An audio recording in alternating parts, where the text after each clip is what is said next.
Hello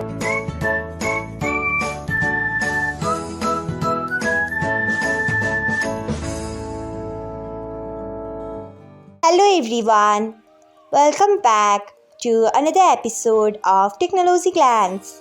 Today, in this video, I am going to guide you through how you can change last seen info to everybody on BIP.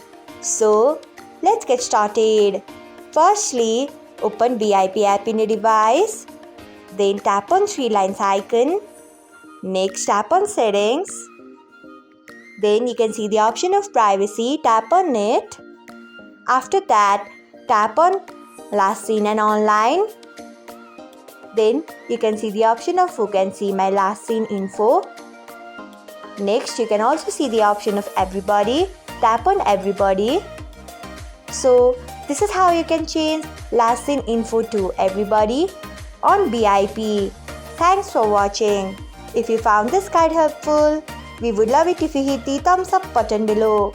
We upload great new tech tutorials like this one every day.